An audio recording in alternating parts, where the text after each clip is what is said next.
ಬಂಧನ ಮಾಡಿರುವಂಥದ್ದು ಕಾನೂನು ರೀತಿಯಾಗಿ ಒಳ್ಳೆಯದಲ್ಲ. ಒತ್ತಡದಿಂದ ಪೊಲಿಟಿಕಲ್ ಪ್ರೆಷರಿಂದ ಮಂತ್ರಿಗಳ ಒತ್ತಡದಿಂದ ಮಾಡಿರುವಂಥ ಒಂದು ಕೇಸ್ ಇದು. ಎಲ್ಲರಿಗೂ ಸಾರ್ವಜನಿಕರು ಗೊತ್ತಿದೆ, ಎಲ್ಲರಿಗೂ ಗೊತ್ತಿದೆ. ಇದು ವಿಧಾನ ಪರಿಷತ್ ಒಳಗಡೆ ನಡೆದಿರುವಂಥದ್ದು. ಈಗಾಗಲೇ ಪರಿಷತ್ತಿನ ಸಭಾಪತಿಗಳು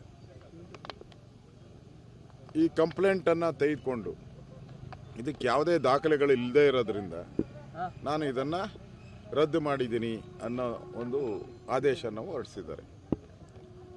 ಅದಾದ ಮೇಲೆ ಇವರು ಹೊರಗಡೆ ಬಂದು ಕಂಪ್ಲೇಂಟನ್ನು ಕೊಟ್ಟಿದ್ದಾರೆ. ಹಾಕಿರೋ ಸೆಕ್ಷನ್ನು ಕೂಡ ವಿತಿನ್ 3 years ಒಳಗಡೆ ಬರುವಂಥದ್ದು, ಅಂದರೆ ಬೇಲ್ ಆಗುವಂಥದ್ದು.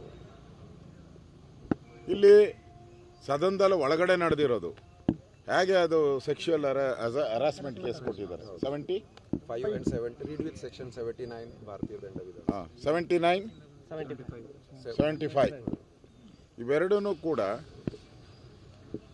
ವಿಧಾನ ಪರಿಷತ್ ಅಲ್ಲಿ ಸುಮಾರು 40 ಜನ MLCಗಳಿದ್ದಾರೆ. ಒಂದು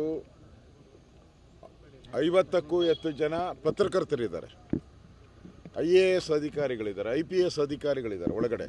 ಇಷ್ಟು ಜನಗಳ ಮುಂದೆ ಈ ಒಂದು ಕೇಸನ್ನು ಕೊಟ್ಟಿದ್ದಾರೆ ಅಂತಂದರೆ ಇದು ಕಾಂಗ್ರೆಸ್ಸಿನ ಚಿತಾವಣಿ ಅಷ್ಟೇ. CT ರವಿ ಅವರಿಗೆ ಬೆದರಿಕೆ ಹಾಕಬೇಕು, ಅವರ ಬಾಯಿ ಮುಚ್ಚಿಸಬೇಕು ಅಂತ ಮಾಡಿರೋವಂಥದ್ದು.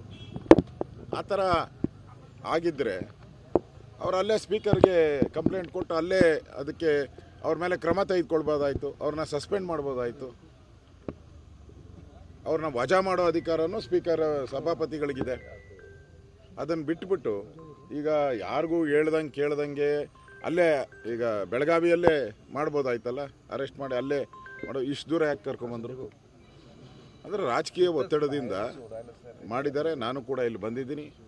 ಇಷ್ಟೊತ್ತು ಲಾಯರ್ನು ಏನೋ ಬಿಡಲ್ಲ ಅಂತ ಇದ್ರು, ನಾನು ಕರ್ಕೊಂಡು ಹೋಗ್ತೀನಿ, ನೋಡೋಣ. ಇದು ದ್ವೇಷದ ರಾಜಕಾರಣ ಬಿಟ್ಟರೆ ಏನೂ ಅಲ್ಲ. ಈ ದ್ವೇಷದ ರಾಜಕಾರಣಕ್ಕೆ BJP ನಾವು ಹೋರಾಟ ಮಾಡ್ತೀರಿ.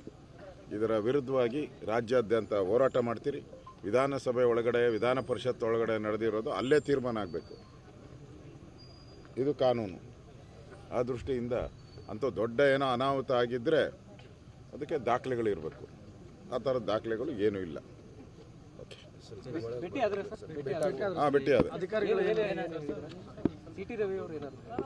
ಭೇಟಿ ಮಾಡಿದ್ದೀನಿ. ಈಗ ಲಾಯರ್ನ ಬಿಟ್ಟಿಲ್ಲ ಅಂದರು, ಅದಕ್ಕೆ ನಾನು ಕರ್ಕೊಂಡು ಹೋಗ್ತಾ ಇದ್ದೀನಿ. ಗೊತ್ತಿಲ್ಲ ಇನ್ನು, ನಾನು ಒಳಗಡೆ ಎಂಟ್ರಿ ಆದೆ, ಅದಕ್ಕೆ ನಾನು ಇವಾಗ ಲಾಯರ್ನ ಕರ್ಕೊಂಡು ಹೋಗ್ತಾ ಇದ್ದೀನಿ.